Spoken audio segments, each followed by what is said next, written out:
Zangbeyo esogbejenweyo mindeleyo minwakledo nuwale nkoton kon novi obeti vi honton podo la première TV honton po ne mi kare bon modo mi do dagbedo fi de mi de tionsin azomi ton leme agba mi ton le sasin eni toropotin lobo avido nu kontanta no mi ponto ilele do ile janweyo dasini kunado nu ku etonta mai mo a enai hirira enado nukun etonta dandan tode FIFA madea FIFA kan janwe mi mebi biruna ho do to mon koto me do ayo vogbe jijanweyo mais oui ayun wi no do nado to mon koto me dandan mbio FIFA do to e dele yo iro idigbese a FIFA mi bio do to mon koto ji mi blo mi do mi na yi kan ko ho kan ma to do penu yi me do file do yin do pono no no ho safia gono sunu po tanta iton amopo mi a kan ho ton bio do bonu ai mo da won subu ma do do yi a ziza no ableme di asan koten wele ndi asan koten wele ganji na aje tene o mi apo di do e o enu to fon pe di brondo le adugbe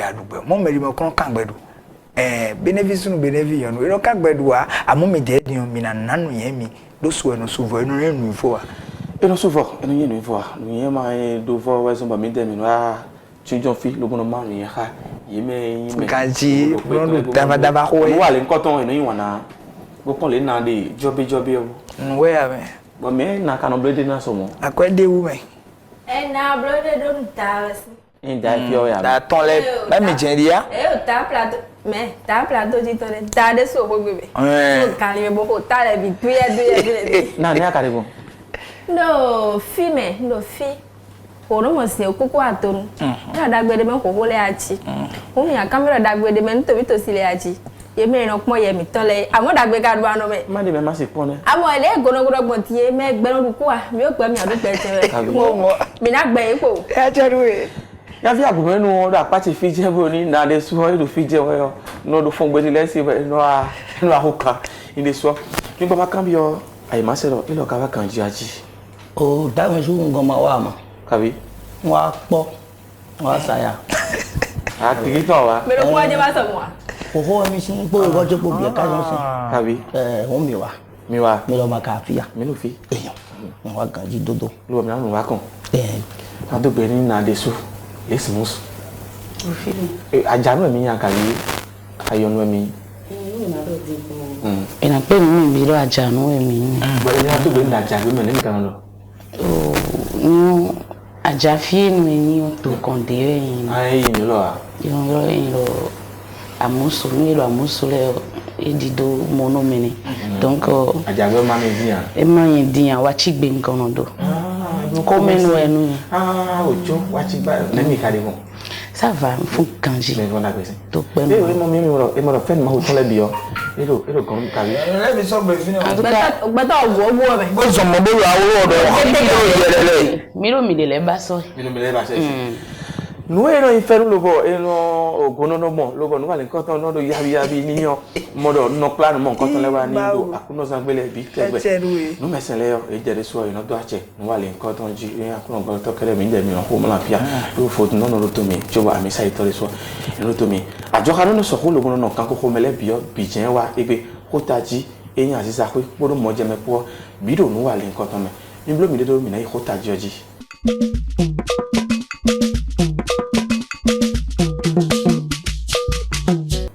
Hotaji ebeton ewenyete nyonu eda suhuyo ere na gbehonu khome suton nyonu eda lobo na gbana afoweyan vi ko le de melo ere ena gbehonu khome suton nyonu le ji na besindo nyonu enkeje nkan sin na So n da me so. e ka na wa be na gbehonu da me e we gbe ti yan big wa Gbe me mi de lo te santi esi.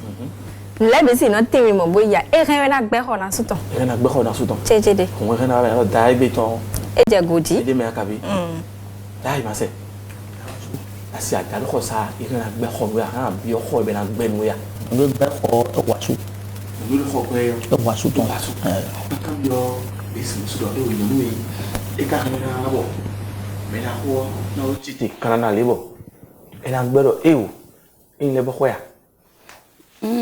Do ni lo ho do me pombo ina do bonado yo turu mi tole na do mo je mi dia Kanjia ba che mi peri raison de où non na gbe ho na so ton e na do bi be me ton ko na kam yo do mi ho mi na gbe a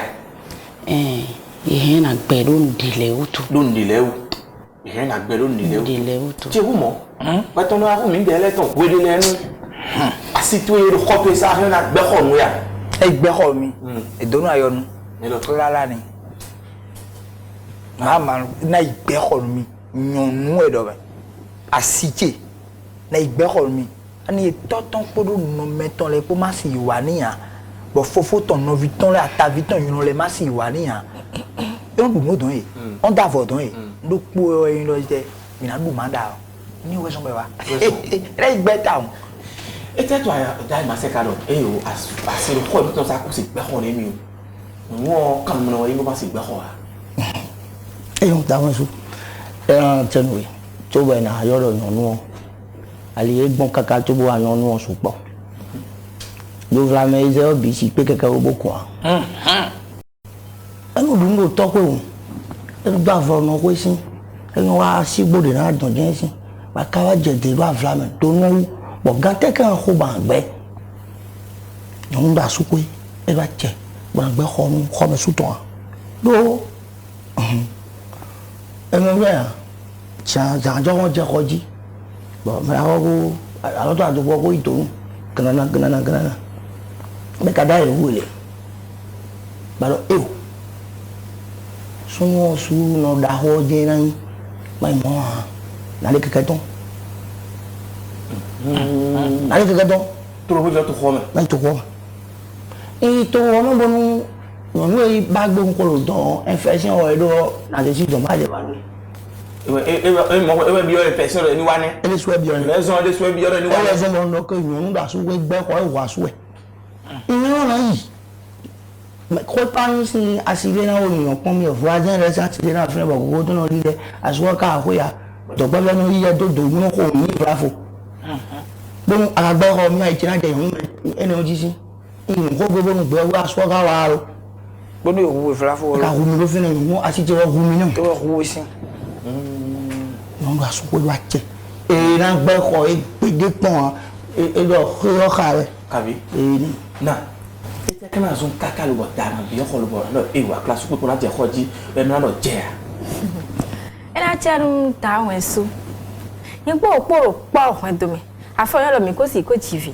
nka tun we ran aha ran aso a bo fi na yin bon ko jinu kan ton bo ti we go bon wa je ara so te mo ji ba so te na no ha mu kaka ba jai je to ho me alo na no aso ba nwe ma ba na no blo nu mi abia ho me sa me on he na pe do nu ne to ba ton to na nu nu le wa de na nu na gbe ko ni asuton do to ni utu to do me mo si do lu e ti le ho inu me ti le ho bi on si me mo na lu me do mo de si hunu nso alopa ni on gbodo tutu yo nkan ko ho bo nu awa bo nu ko do o nu le bra de yo amajodo wa ilo lu le na jodo ya mi si do tun no ka bo je hen me bonu on wuli ko lo gbomi do bonu hen tole lo mo ba agro ba mo de da ya bo ka be bondo ka be glo esi yin lo mo na blo pon ti bo mana pon lo eno yin e to na di o ntun wa ale go si ni ti yo yon mai kan mo bo asu we ne o enu e jro ipo to yo mi he mi adoke baya fifi nu fi lo ba fifi nu yin lo àmọ́ ko pe ka ba bo yin lo egbe ti la meche si ko ma de chi bo ko do mi ado ke egbe on na do papa mi egbe ton si mi mo mi gbo so da ite hon àmọ́ esi kan me ba do ade pepepe ya lo la aba la meche de ji ya alo e ko gbon de mi de volek to go nyon na do na ho asuton be na vivi ni o keze me no ko tun li do tun gbe ayo alo class me no mo dia mamwa papa je ya ki bo ko afo mi egbe yo luru na me ton lo keze o me yaya o e apon fonu le nko na pon daye alo de bi o ti bo itawe ti ya ki bo mo e alo mate bi lo abe mo bo bro le la de e cho mo na ino che dia vivini bondo ko gbe sa mi ati jimi yo fo yo lo surprise bonu mo ko to ho e na ini pe ne gbe yo e po bon dele wọ́n inú pòǹbọ̀ àwòtán kìdìkìdì robo wa tẹ̀gbẹ́tẹ̀gbẹ́ mi àná mi dé kútó mi dé sùn ẹ̀sán di ọ èsì ìdánmọ́. Kàbí ooo àsìtò yọ ebi àfọwé àgbò xɔ níyà o ka xɔ ní mɛ eforo tó fún wa ló bɛ se lódò kànjẹ wúlò e wà sùtì akọ àpọ̀lẹ̀ nkọ́tàn bàbá kó jà xɔ bi yẹ ẹ mọ̀ nkọ́tàn náà kó wọn náà xɔ yẹ. Ẹdí ma dọ̀ nù sálà ọ àbúrò sálà bẹ́ẹ̀ tiẹ̀ nù gànjì ọ èyí náà jẹ́ kọ́ sálà nù lóde à tó kó mi wẹ̀ ní ìlú sálà de. Renu ouais nous comme content et yon mada chebuna pedi do we lo glo fi ayo e we yon na gbe khona su ton pedi a renu ouais e ya iso we debu yon do mu debu to sin ba so je we debu bon esi wa no mlemle bo we ton jogun fibi be kan bi do e ka yibu abu abiyowe bonu edo egbe ayibo edo mi kan bi enu mi bon suno si wu megbon debu ko ga bo ko no be bi ko ba gba ajibe mu eyan le gba ko enu pele ko lo ta ni e kuro mo bio ye me do da itole vla fo bona o te bio bibeli si apa ko do Corinthiens me on ma wo ye me won ale ye me tun le su ko turu mo do yonu adrache bona ze eyan agbazato e bla te agbazato e bla te vivia lo pa eni o Oje idonu sun lo Choko to moje don sun lo don to we ta nu don lo ba se mi la fine die don ile adasi to ji don je asu ko ba do pa o mi gbe e do mo si bo ka gbe wo bo na gbe wo mi ko ko ta en te blogo we e da to ji to e nde e do ho ridido do botisa da ho ma o tagbaje dai ne do botisa da ho bo nyuno ara si wa ni esi ya ni debudo to asi wa ni debudo bo biye o egbo nana fi ni do botisa we ye ba tun awon you know dava ko be biye eno je nu mo na dodoji bo je gbigbeji bo flafo afoyun awobionde bo bapo abionu bo bapo be biye o le hun ni we nenu mun ka bi owe ka na mi ba fun wo je nkan ni tagbere ti o ka bi ba ka gbe si do to mi ina ki ya nu dogbo ti sada ko we so mo na ye pede na gbe ko na so ton le na gbe ogbon an fe so wa asugo Ele vai sombo. nte so wa no ti un da nu mbo no bu no fi tire fini e kan da nu mbo na du di un te ma si gbo ka mere fo bo ka ilo we ini o ji wa si mama yon do po kan no ko ton gbe si ani we so mo yon na ya so we Esta bama cambio na desu ina ba do ro tanta me yon wo kusi pe khonu asitan fo so e kana wa bo sunde suna gbe khonu asitan sunna igbe khonu asitan wo le da tere mo Nigeria e bi e do pe e do dogbo ti sa dagbe o e asido peje so don ni zanpon le na zanpon e asa kike ko nwo yon wo e ka yon ji o bo ni yon ma ko me lo na me yawo e wo yin do e khonu asimeton kan ji a ino do ni do yon lo kho gbe yo wo la ko dogbe jine this must e na sinu to asu to na mo do agbe kho mi kasi fo gbe do do gande no ako no do effectivement mo jro papa ni bo papa ka cambio bo no fini bodo mi kubao ni kuru kanji o bon mi ka fun bo je répéter ji ai hongbe kaka ro na blu aton eni go papa si ai hana je level ni ji ndo asuchi o ni kagboni asichi o ni kagboni ndi wa dogle ni ekadia ndi ni ekadia ni kagbon bena ziko ni lo sunu ni ka yusunu vlavo e zume ami taglo me so gbe na be no ni ganji yo e hena do asichi wa bina do ho bena zibon khodi o me bo khodi do ni o me o sunu aiton hena ya ubuli bona mo e kuni lo ni ndi o ndi vuwe basichi wa hwenu raison ba peut-être egbe honi egbe bole egbe son kakaro ibio swimming meme ani kala je kakaro na gbe hona suton lo ni ni jebo mo ni gbe hona suton isupo ngokwa bravo papa ni pioto mi lo hwe mi bo copain ton le wa gonton bo yi do ni di sakpere boa bo mama ka di do haya bo ibe bi oto bo yi kaka bo yuwa eton Et au bout beaucoup peut-être 3h du matin. Avec 2h du matin, nous avons de techno à sous tombeau de alikon le permis. Et on a les mains dans le même salon. Bon, on a c'est pour mes filles. Tout juste à sous ton bon. L'idée non techno. Et on a hubi. Bon, on a caca et on t'y quoi tamo. Papa n'a qu'à hubi de 4 années. Bon, on peut-être on a badjaro sanjibo flavo. Aforo tout temps. Maman chérie. Manya bokia. Non, quand papa ka wa hubi ganjia. Et qu'on fatigué bo. Et pour y aller ko. Nous lui attend bio était de hoya ya wa se o de ton amodo. Parfait ou parfait mais. Chose. Nous on est mais we non bloro po.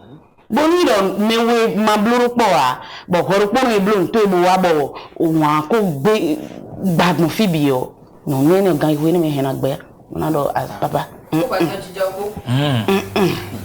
Si bloa parce que moi vous quand même mais à des mais à jamblo non li a kaka ni nous tu na ko pousser ho ne maman na pousser bo ho ton jijo po parce que tout d'abord wa gbero gamia bo no kaka bo wa gan ejuru yo bo de akale son bo wa yo ele nyon bo ya ni o kan ba asuton ni no blo no shine le ya bo won ni onu no se ni no a nous on a gbe hona so ton gan iwo mi lo mi na le po apa we de fu asuchi to ho me ke bo à chaque fois quartier meleje hodoro to mi nji peut-être je nous demandons au quartier ojibo je le c'est que ene bon fini dans to bono wa hwegbe bo hodo titi wero quartier me bo hodo tole o achado tole ide imu aso à chaque fois on ko gbe no adon mi ra mi mo papa to fili mi mo ro fili bo filo po je ro mi mo we ri tegbe o no no de so ayi haton ena ya wo ri no bona do bon we mi na bloje mi na pon e me to ho me de ya mi na pon de na je o fili no no ni o he na le bo chite e chite lo bo we de papa wa do mi na wa kete o na le do bon bo yi pipi no gonton don se ro anu yi pipi no gon kati o but na bio yi me kaka no bo ho gbigbe na sumi ton ko le bo wa ni kati ni o do po le bo ni mama na ya hime e ro pono no kule hunjuro to e no kule to pa si ahi e no kule ko ji si ahi we ko kaka bo mo ti ko ni bo c'est que filet bi quand les bi o de veze Mayon de me ko lo when we papa wa we gbe woro bon e gbe diyan vraiment na weche de mo bu egbon le vraiment na wa kete yo ni o we no glo kija no glo am mi turo we ru du no glo bo kicha lo no glo a me le dépend gbe mewe maman na do papa yi bo papa ke na le comprendre bo hogbe na sueni o mana hitagba wa ni le bio ko ali bo ni do ihin na no na gbe ho na suru kan ihu ni le me o bo ka obi o dai ma se do asitu na gbe ho ma mo ko joni ya o da so e ba gi gen ya le me na ibi am lo ho gbigbe o po ntonu nu no ha sunu no ha yo no a do e wa jiro mi lo po le fodun wa no on pe a e fodun wa si tabale na so na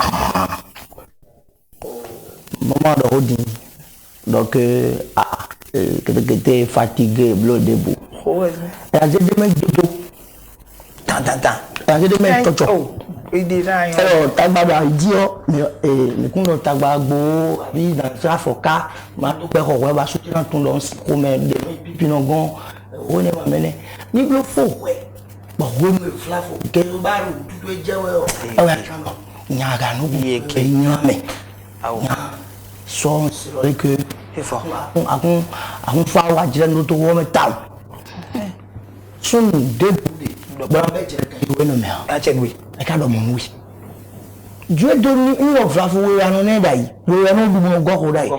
On est nous contents. Non, non, oui. Beaucoup peut tomber petit même. On français on va dire. Le mot est même on de pour le zigi qui a dû au de coco. Obigo ejene o darene o eje agodo premu nubi. E be ka be be. Le 1 Corinthiens 7 verset 5. On pas en dokamia.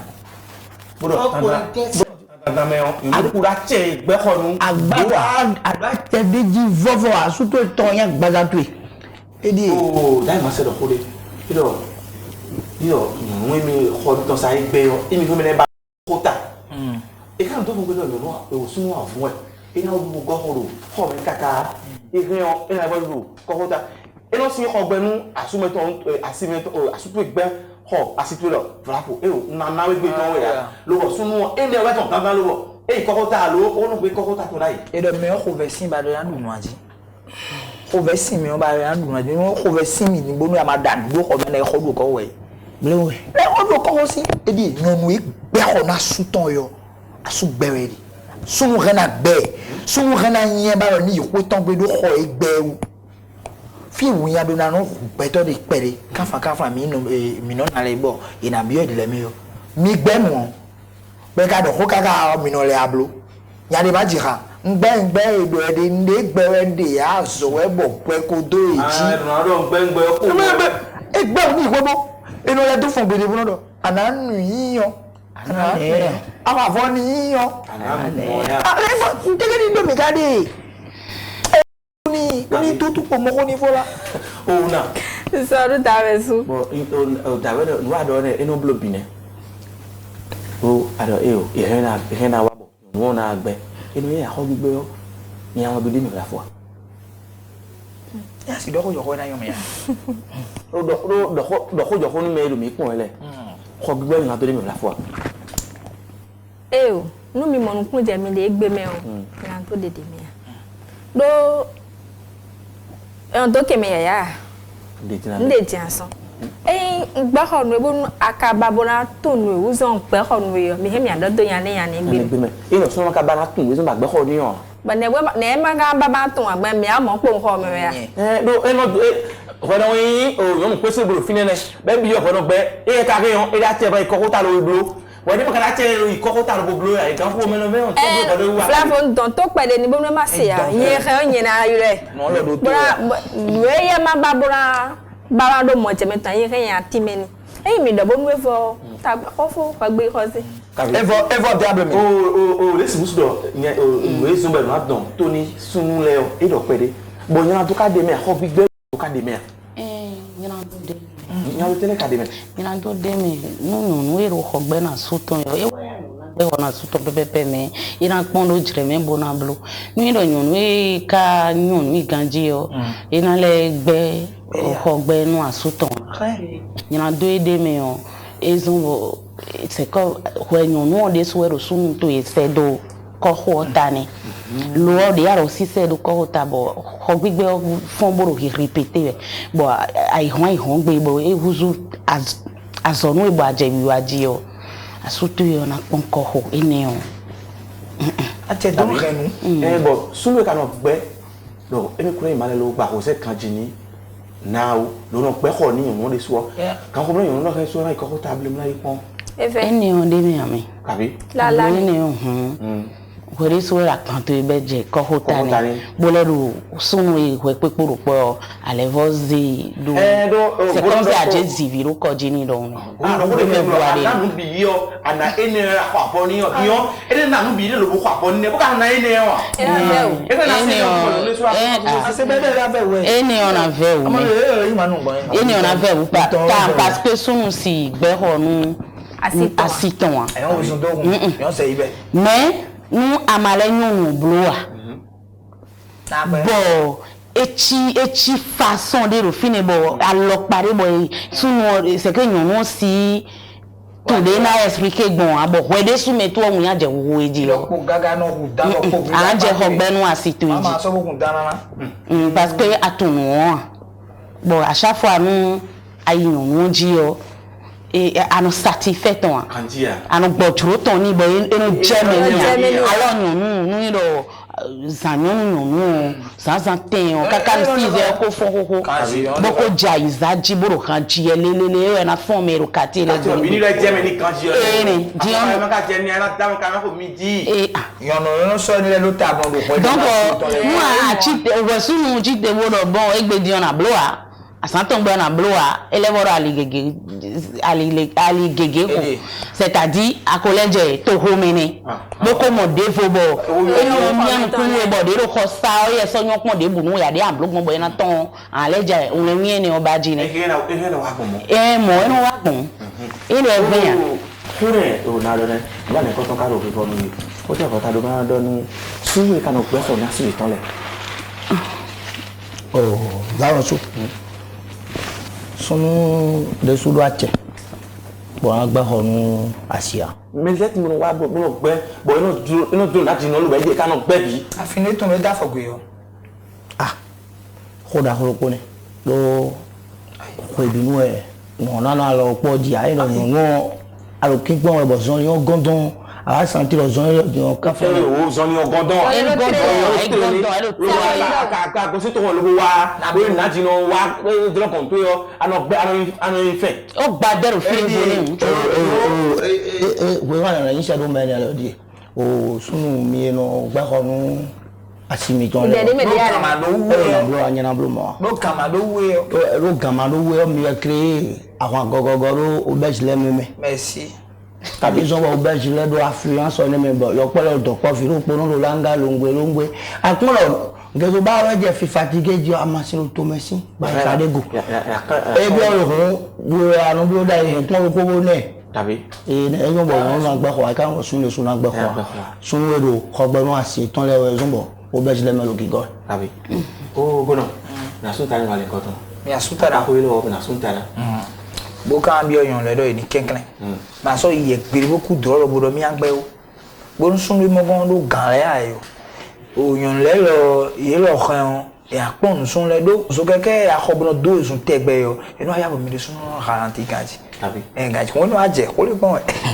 apa ko le mi je mi na so tare nu mi me ro ko mi ton le gbe ti yan mi ro di do e o nyonu kasi gbe ho nu asuton nyonu de mi pon ti tada ma be ho ane ina gbe ho si nte to mi na gbe ho a sunwe da pa ton yo e ku si gbe ho pe do me le ro ko jo ko re mi me ro ko mi ton pe le nyonu ka ba che na gbe ho na asuton ni dan don mi le teti mi je mi na pa pe le bu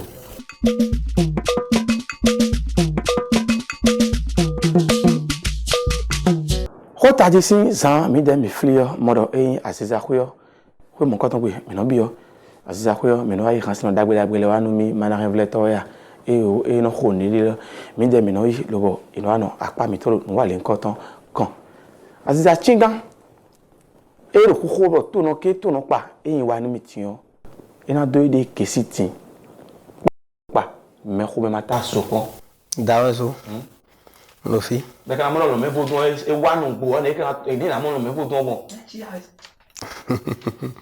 dawe so we idanu ewe yoba ewe kwa lo me vodun ni no do le ni die jejon we seboli sa mano ito me da san yan kan gbe machinta akulu no ma we ka so kan zo da lo chimebo bogbe khon de o bogigono ma ukado ji fa jenafa le ko ba ko me no mi pede me zunde me jino de mi e ti ka dewe si aw e ma do kon beze dada e falo kon le ra savade ni chengme yo mi gande jame jino de mi e bo check me o fitan e kan yin bo che bo ko check me be bibi o fitan e kan na yin iro fi bi se e me ona o ya chanu kinu hunu bolo tàbí me na khobode kena bo ni khuna fosi wo ma khije kanai mai mo anano conviso kon khodo na de zopon me ko be mata zopon nte don ko ni lo gbo ka wa atan ko we alo to me ton sun ko mo nkan ton Attendez vous me dites dada chebe sun ikone mi lo haime. O khonton salwe jele nu khe si wede nu je wede nu modeche. Zukun abe khayo. Idani nu yon khotoro zukun bo timbose. E me khomeno tazu ko jewe mana zun khonton lu beme. Mon Dieu m'a déjà si fait d'abé, beto comme pour tazo non je. Mo e si ni le wono tami olobo no po. No ni me fi le de din chere apate di mo mama tori. So ko be ka ji di on ko to ina bi mo. Dalo khome on. E woya. Amo fi e ben wa si mo totun me on. E we eno do to. Eno do me bueno do me aso ko gbe mano do ne bueno i diplôme. No so ka ji si. 2008 we on so changme de so jojoin. Kabi. Do Calavi zo gbaje. Gbaje o me. On si 2008 we alors tu je changme pa to ba pa o. Kaka si po mo ko to ko edin lo wa mi lo ko afo o ko no kun yo me ti mo. Agba pa keke na o to agba pa na ka na o to ne. Ni o no cantamos en de wa. Sin we o no je gan yo me o. Ndi audio ko ge jen de ton. Mais vidéo ko de tenwe ton. On ko big player et tanton. Et tanton. Et là on lo na ko do pa no kono le me jen yo. A de ro ko ko te mo ton. Amo na se ko to ko jen yo eni o. E we no konto mblo. We no konto ablo. No konto. Ko ti no konto de pon ko enu o. Apa ko ne konto kan yi. E pon o vidéo do ade. Video konto ablo. Apa ko mo konto. Era tanto do banze hechelo.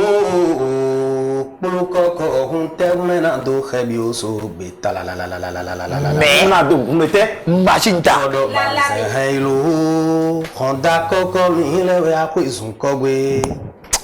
Aziza lo me bodo ni ye kan isuchini.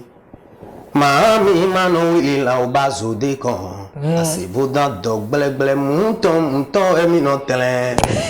O kan li wa tan de no jele po fodoro pe egbo me o. Mo ko to mi de ton ile. Bo to de lo mi de ton de mo eni wa lo to aji lo bodo no pa etiyan. Mi na do mi ti mo mi ka do mi yo. Mi wa mi ni eyin ajopasa. Lors de midi, je de l'Androsre, centre de formation de poète pour le Calavi, Itassi, Pavé, nous me venons de temps que nous prenons la Bible, nous prenons la Bible, nous prenons la Bible de mes copies, nous blata, nous bluffons les deux numéros, nous avons esthétique dessous. Nous clients mettons les boys, nous avons blada de fibre, nous avons teme les de fibre. Oh mais ayant bon ouais mais me fait quoi ndé yin ho no mi ton no fi ayin do ke me de mi no yi me gbon fifi di do nu me we ayin mu mi no te pon mi wa bo akon landro stressien à la vie nous le bon akon de na chi gbon mi le ko wa ko to mi de ton di on ene on oui mi de ton po ji mi de to ba hayo ton copy bo to ba kele ne neji Ganji to ba hayo si agbawo ene on ko ton de te nkone no do yewe khosu etele mi ka yewe khosu ka wa ta mo yewe khosu a edo khwiwe mi de oda on me boto ba kan yo dogisi To ba de me. ale khali zo pon be do dan ni general bo nchoka so gbe bo zo pon so ahwan mo khwi kan fanji pongwe Fi te ga die. akuluno ma wo sanche me mi zon lo bi ogbe do nu dido ajalo no ton le chogan khede khi khota lo nu se penale wa bo kan echobio nkun tuma mala ha me de o eme male on de ho do koto kitikan to ba ha unche ole do gbe echo pada on ja ka bi oro me ma de fo a ma me ole de fo a bodo Ele ma ya, do gbe de. ele do gbe eni vacan lo bo wa nu bo che kun me eni on ko te mi ka do ni ne o peligidi we e oyin ha vodun peligidi we zen hello ekun ye we tete de o yo lo mi adoto mi lewe wa chegme kola la de peligidi we zen hello ekun ye we yo de o pliki di o si apapa ene di o mi di haro yo vo gbe me mi ho ke kun me o mi ho ro yo vo gbe me Gani. e de kle do e yin do e me o yin me logo yo vous beji bo kai non vi mi ton lo yo vous beji le ye de le irin na ko ha mo nko ton bo ka ko yo pa to ito yo vo le irin na se ko do ade yo wa ete ka don si sa mo nko ton ba ka ti han yo vous gbe me nous on dit han do yo vous gbe me mais oyi indépendance in hui na bidede 1960 e we mi si que mi ton ka podo melo me kaka je gan me de o jo ho on font bi on est clo edo et ma van kan si que mi ton a gosi melo me kabi et raison do en avant la jeunesse africaine ne reculez pas car vous êtes le moteur d'un avenir meilleur de notre continent. Mettez-vous au travail sans cesse seul. Mi met to pe jojo dale do mi de. Mi kete mi bakando azoko. Ramon koton bi na pon pede. Tu me la ho safi. Avant la jeunesse africaine, ne reculez pas, car vous êtes le moteur d'un avenir meilleur de notre continent. Mettez-vous au travail sans cesse, le seul et unique facteur libérateur reste et demeure le travail. Rien que le travail pour un développement meilleur de notre continent. En avant la jeunesse africaine, ne reculez pas, car vous êtes le moteur de l'avenir meilleur de notre continent. Mettez-vous au travail sans cesse, le seul et unique facteur libérateur reste et demeure le travail. Rien que le travail pour un développement meilleur de notre continent. En avant la jeunesse africaine, ne reculez pas. Il est tout fond non bio mais Ramon koton do din we zon logo e fun e ti mo me to pe bu le ti mo na je Ramon koton wa ti bo so pon ene ho kala di na ka bi na le na le e ro fa ho kan ji ti na le bo le ko wa e tere nu ko mo so pon ka do le yo din Darwen sou fadien die mi fe do ran kwe ogbe chakai Aziza makpeni mende weni foka malek pombo jo ran khodola ko lo fodo me wa ni do me na ba kesi ko ma wa o Isegbona me on vovo e epo mo alors nous c'est on a bon mendele noyon mendevo ranjibo ino bido inu khedi khedi amon blessing guy me mi de yo afafa un chengme ko do tobako mi na sunsun e me mo kole sin rame boni na mo ku je meru khaso wa o chengme alopon ka jodo bo kunle fo alopon jodo ogbeze kade kan chengme kun una khoko mo pe mi bi do fisin mi jodo ni fonli no le o Samaje gamaje o chengme kun sona do wide. Ben na la cambio vini ton na cambio robo. E mi no se check mo bo. Check mo e fo genea. Mo check mo na fo chubo to ba de suo e na do fo. Mena no kaka han yo ne. Meri ma da gbe o na so hwan we hon to hun. Eni jo han hodo. E ja e no me ko le ko e ja bo agbe jan we attack ko ni de kuro ni mesi. Ba attack mo ka do to ba me na se pe dia. Attack ko to ba me ka supo ma. Kabi. Ene o na doni dawen sudo for no ba itui ege mano ze itui o ze ho kona o la mano ojo te tu me odo na kota de jan o nde na do de nu ehun no tun lo zande yo zande na lewa ewe me imedi ma jo ko dokun po afi igbeto eji a ejen no lewa yona aw aye de o mano pondo ya eji ode owo no de kwe se ona wipo sepo ibo no kan bi obo zohun kun to bi se kun hun hoto asisi no do to iloho boje tele no do ime gbagbagba ile utombo to awukanji acho ba ni atan cho ton wa kwale hide so do ma ugbon dawe su kwale hide so do ma ugbon malombo ni fonu emodo utu ewla O me le ti me je ko kan we ka bi kan de o we ta kan che we ka mo ko ìbọn me fi yo bo su o lo mo de po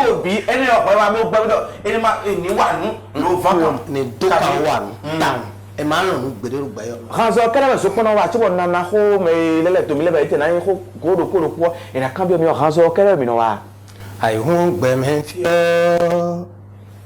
o sonu tu edo gbenu no poto ona fulu Kabi. da wen su en khodo zo atoko kere jon ka fon de yo kuna je nkoro to tu ehwe jeru no tu On l'a comme biscuit aussi. ene utu o chobo ni lo me vo duna be han jiji o to che gbeuro ni duna ya so me bona ifufu Pendant maîtrise de sciences économiques, professeur de mathématiques économiques, il a mis d'eau et des gens nous natia. Et raison quel est non wa lo et autour billet de c'est vraiment. Toi dois nous quand on le va au camon coton. Oh gono. Kota ka do na kala me bodo. E ona kambie do mino sido njiledi. Yo po titi be khale no do khandi dire. Bo me kon di rande le yo. Ne kon do mo menele alo le so no di rando me ya. Makumata souvent. Il soit mino ima me ya. Et lo mai mi yo. Oh da. O kajulu na inu kan. O kana in kan kuda. Hon nu kan eni on hwe. Me khodo nu kan yan eni on de. E wa zombo ndo. Je khisa so fini koko badi ehe kokolo vi no mapo. Ina mapo bombo naku ndewa ngbe ejana ndande o gade o so pon le no gba kon. Me do nu kon me o esi nu je wa ndo si. Oh ai ma se. Ka ko ko bi asa bi nu. Oh, that was actually. So bon kwaro. To nu e no bi. Ah, no kama to dia ya to. Ina chen we. Ona yo hanji ai pe ga ru hanji. O nu no pacha bitama no akambio. Na khole no do fongo de ko no ro kinkun e bu se mi fundo. To ba ko chen ku ma ko o be la pa ne. Nu e ka to e no comparer de yen. De lo tout ta mo de. Hojo hotamo kakambio. Afafan chengun me wezo pombe okuni kwekege. Wene mo dada hunde fo e afafan chengun me hoswo. Iwa kwe kuto me on. Iwa so chengun me kwe ojo ni zegezu gugbeze. Ogbeze wa so kai hun to ba obodo gudo ton. Sindo hunde po ha. Bofofo chedo ji fide se ganugbo bona wanu yezo eni be wen kege e me so do ko ni ma so kenu E da mo do no bodo khamo ko to asimile so. No no no. Oh, ma ba. E do me o ko ko no ge to ma ko be ro ni do me de na wanu ko ba ni. O keke po. Na. Ado fo na kan bi o rasino ble wa. De ko mo. Bon mais quand tu as d'ailleurs dans rien ya rugbe me o quand on regarde na nkan to abo e ka bi fi emi de bodo ti si bon nu hu wa ka ya fi de mi o to ye ple de ya ka bi mi o le to ko mo je ma hiyo don na so hojo ho cambio 2008 bombe chengun me zugbaje o iflen ma khinu kedewe no ibalamo finalement so azinkan jinjon be me ego san kala npa agoni wea nsavalu to me wea wede me ganji to me wea me ko ima khinu le yo ipledo be mi no kho be no je khungbe lo je gangbe kope bo khofo enambo yo mi lo savalu peta epo ni po ka fondo ku tonu to kho me on emi je no yi gba lobo no lewa E no so pon ba be me khondo o ya lo uri teme alo akoreji o ti o ku fula folu bo so pon wa lo kan teje kan mo so pon le. Oyo 1996 44 54 50 ozo pona chia Kabi. ene a komazun we o khesinima di o nkundo numero edo gbeilo me odo poge Ton wa le nkan ton kan ko e ji e mi de ko te wa ka lo do kan ko e ji. ero segbo gbena bolo boli mi ka fon bobo emission ehilo segbo na da cheji Ami ami. me mana gle 2000 Japon la ni email do emission ya ijena jeo me o he nanu da ijewe edo minu kan Ami ami ami. emi kuna bolo olobo podo kunu pon o jeni mana pe da zonu pon ne ma wendo mi ton do podo kuna faje gbadan A te ni pa ko pa se ko ti lo mi de mi na please afo le nkan ton e do mi wa le nkan ton e na no fi kaka sans ça que ça pada et non ya ndiye no taru no bo e no rado yi ho e ala fa mon coton e do am padro mi je re su gogo bo ni je e le ko to le gbe o mo le coton kan mo vivi mi je tin mi ya pa ko de fo e we yin mo je me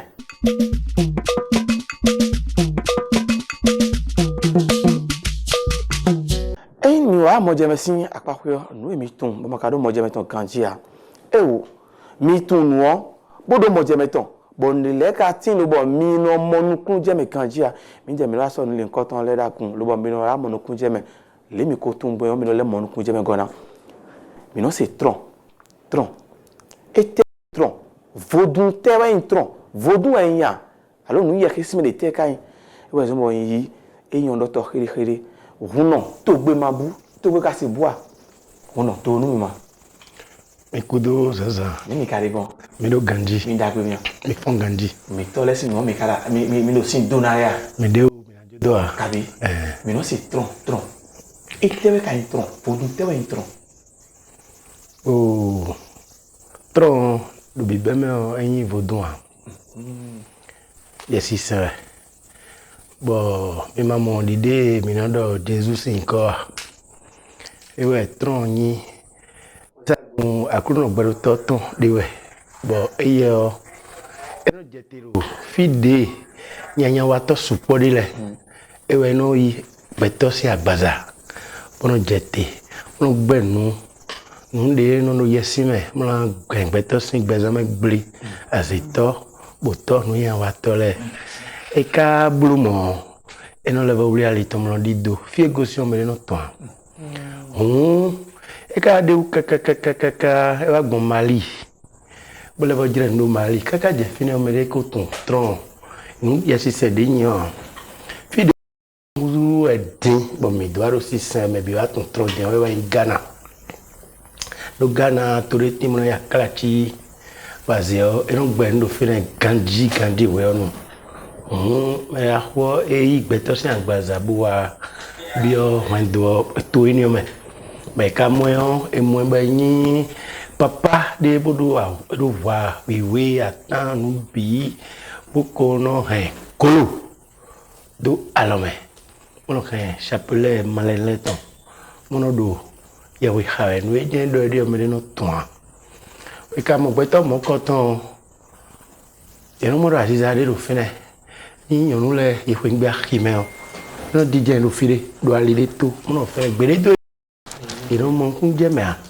ino le fo ngbe ahio ino do papa ni me fo ngbe ahime mi ni sanu pero do eno bla lo no ye na sanu ya ahime no sanu kaka no via davelo nte kono du e na ne nte no anu iwana eno khale ikolo do igolo de me do ye ahime o ino kho kolo ani bogegegege mo no be do fene be no be kon fene e va de kaka no video ri azon ba ze e buri video o zon mere jibo ku jena ku o be zo yon do minimo papa de no ali to fio yon be no e ze golo no do montar no vio me no do na do fe amasima no le wa azon ogbo e te me lo gosi e de kaka mi mama do dai hoho no mi do e yo ni do chef canton mi amodo ni ai eno yin chef de eno yan yovo ai we no boy no do chef de village mo do gangan le me yovo eno pate azito le o me mo ko ton de ka bo do gan o le o ye gege no izanji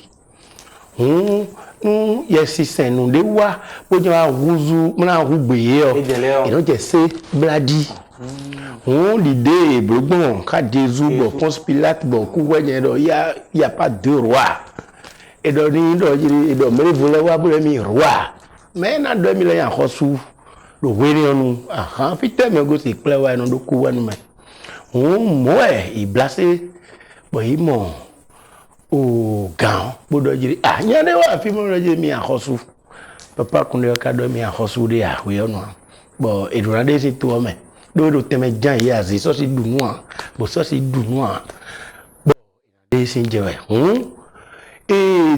iro ahosu se we de o e do me do me no sia et ça dit et non ken wa kaka et non c'est et pono le dit ni plewa et jan plewa et non rouzou et non transformé et non fou mon bou mon rouzou tossi ça et rouzou kini et rouzou dan et rouzou nous teme le on nous gudo tande ya o so do mi mamonya lo am egbia on nous bra jana je e ba rouzou so bon nous bi clos bon à cause de mélodie mais judo et quand on est dans le milieu oh mais on est mené de peu bosser au lia on est où tout est et que trop non l'air mais maintenant on est peu mais maintenant on des lions de dos mais la quoi c'est on dirait des et transformer des thèmes et donc à coucou à ça on y a les bas coucou bo yoro mi na jeté do on y a mais on est et bon et vous quand pour mais oui on la ne ba judo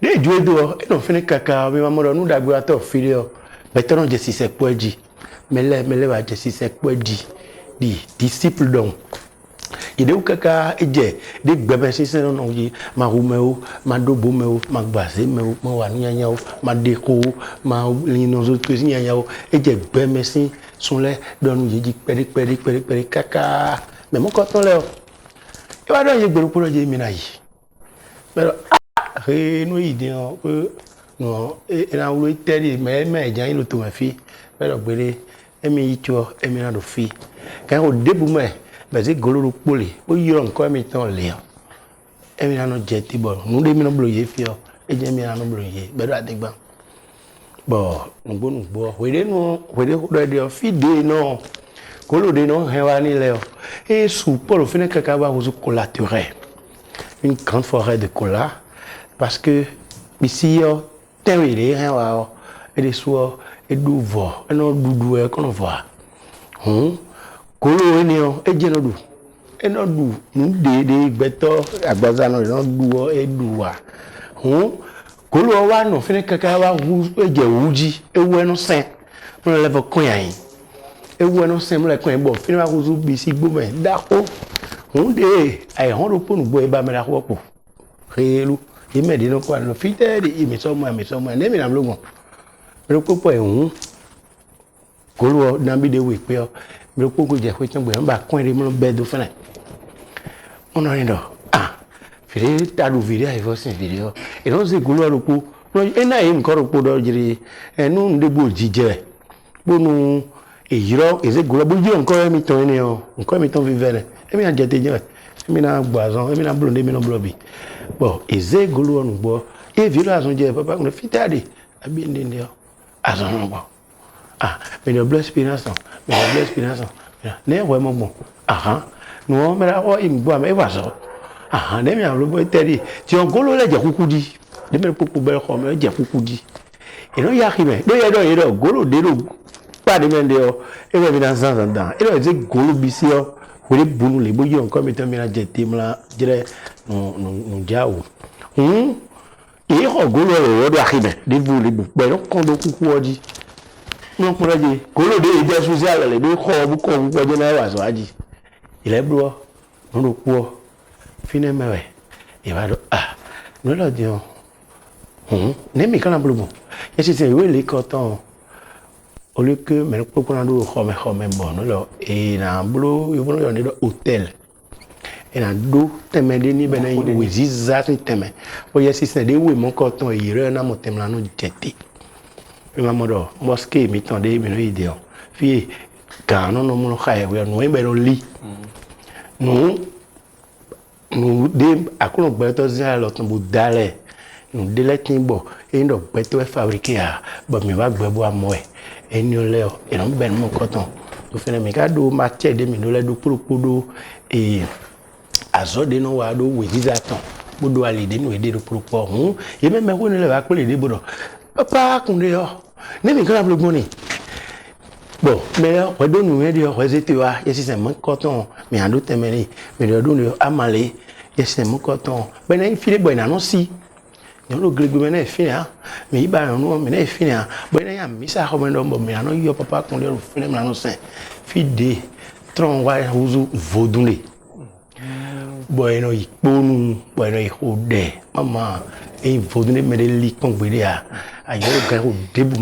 mais à mon tronc des bas au fil des boulots monde entier mais là mon mais là mon et non dit ali et donc tout le monde oui doit mais à moi non dit ali donc et là qu'on m'a dit à de me quoi qu'on m'a dit et il a ouais non jeté mon va se holer non mon va mon level dit et qui vaut donc ça pas dans les dons et non lia mais non litron mais non bâton de denis oui ça fait des exercices pur un endroit pur où on peut appeler un esprit si saint pour qu'il puisse répondre à nos appels on fait des troncs à rose vaudou et là tiens mais voilà il y a tronc à dire encore qui est non tronc peut donner cas goka tronc de power et quand il power azop voir les sur exemple il donc encore faut voir mais maman tronc de mélodie de egbe e be gen le do etrona ken we do etedi njiudi etrona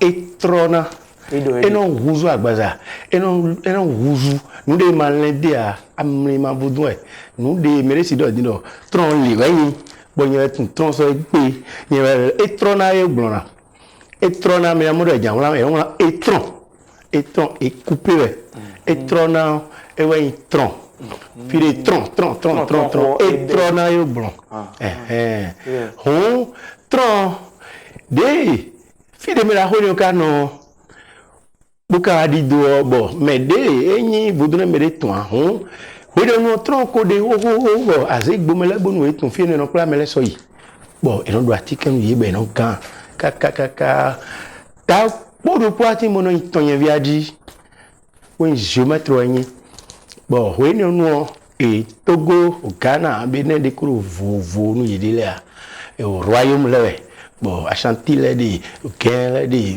les teme oui nous azo adama de guiboé bon et dit viens viron coup et dacia sur coup bon le touré maintenant de Zora le Togo mais et moi bon ben do azo va brouiller kaka et mon médon do côté na da bi go me divine na bi fi u kande ko be dodo asi okuku fi okuku azi ojo we do le gbogbo e lo fi de timbu karu gana si fi de bo ngule fi de bo e golo sin de bo yin kusun de mebe no yi e bla fi ne ma pa je no azi je ti ri no ne o glo azi do bero do gba je te fi toto mi ogbo me fi wadi fi de ìpẹlẹbọ èyí ọ̀rẹ́ díkà yíyọ kan yìí kò dé mẹ yíyọ wèé ni ọ̀nù mẹ̀ndédò fílẹ̀ yín pàṣẹ nílò ìgbàmọ́ra akọ́jọ pólísì ìnù ẹ̀yìn bẹ̀rẹ̀ sí dáa ìwé ni ọ̀nù òun mẹ́kọ́ dé kúrò àyọ̀dí ìwé ni ọ̀nù ẹ̀wẹ̀ ní pàṣẹ dòzùn wọn wọ́n yàn kọ́sù òun mẹ̀ndédò fílẹ̀ gan kó ní ọmọ náà ìmàmà sẹ́dù bọ̀mìnà yọ̀dọ̀ ajákwásí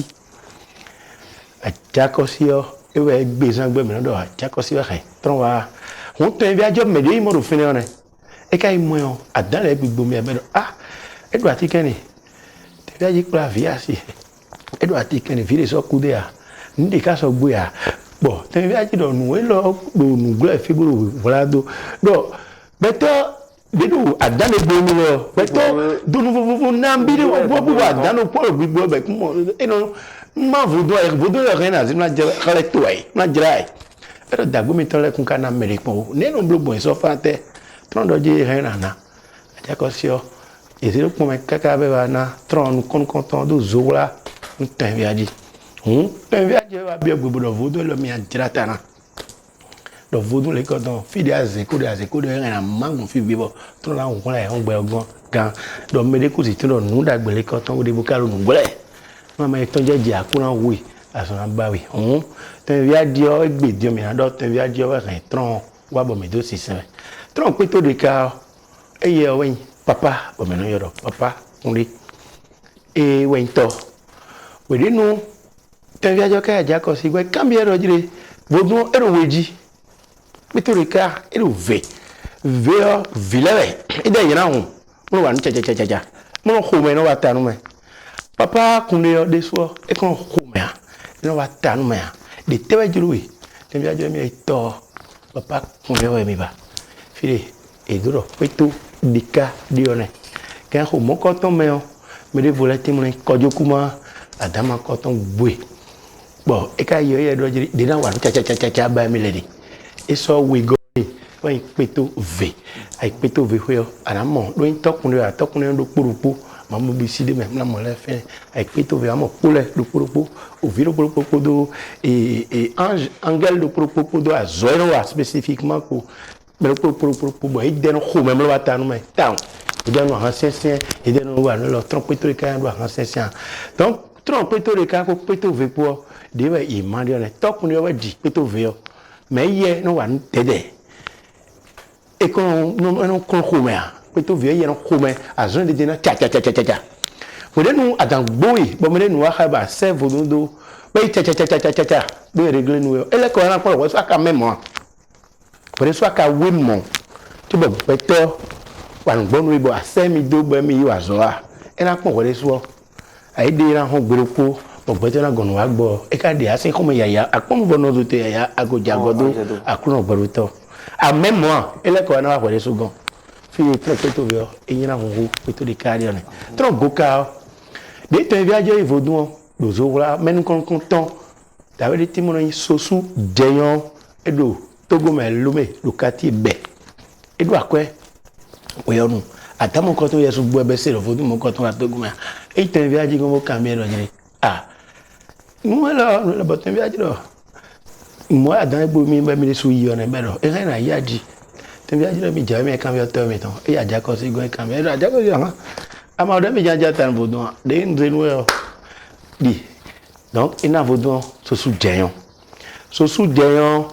e ka ro pe o ko gba sin gbo we onu bo ahio eje jijero o gonton di won so su jeyon si branche me goka ko si goka en tron en moi beto we no goka beto sin ko bo de sosu jayon sin ponu goka sin to bueno auja e do atike do fine o ko kan ro ponu bo e atike nga bo fine we di bo dan jakwata kwa du viton azewe be na kunye je no gbe kuru be don lelele zewa ponu e do atike ni bo viran ko vi ogan fide sosu e auja de su jitron de ne beto ku vodo mano kuwa e kana fene kaka e wa yo e wa ze viton de jazida ze poto di dio e we no ni koka e yo nu de wa lo de leti mo no je duro nu kutu me pere do wa lo de e do si san we me to de kan fa kaka ba se po je di do nu konton mi kutu no bebe we o me de kuna no bio po mi le ton no vodo mi ton dio ano kohota ina hode nui no ba de na dokawi bon échanger non teme fide do ai tron goka tongo ai goka sin pegbe o lewe no blome ai goka sin ponu e no bio ko me ame ai goka ponu lewe no blome fide tron goka ton e besione ma goka de su tron toton e uno be wa na se puton di ten viaje si vodunka tron pe to le ka la fe anya moro mo je meti lo bomina dodo tron si apa yo de e do tron le wa pe yo nu esi mo je me eduna do le mi do bi asoropo vodun glowe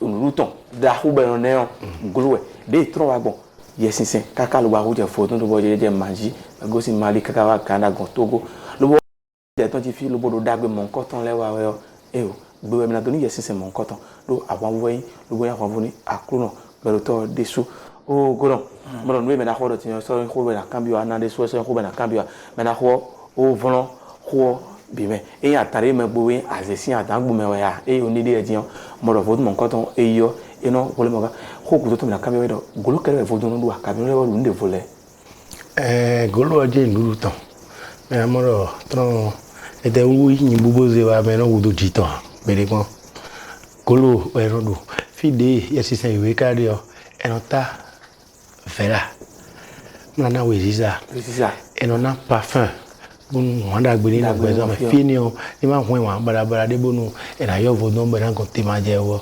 poudre de won ma gandio no yen mi no zan le mi so no zan deze eno le wa e wa puro ponu o e me ya chemega na bikari eso pokpe de mamodo mbi o tito eno yin fide akodo tronpo nu de o ekuzu to sin we me huno Orongo ge asi do hobia.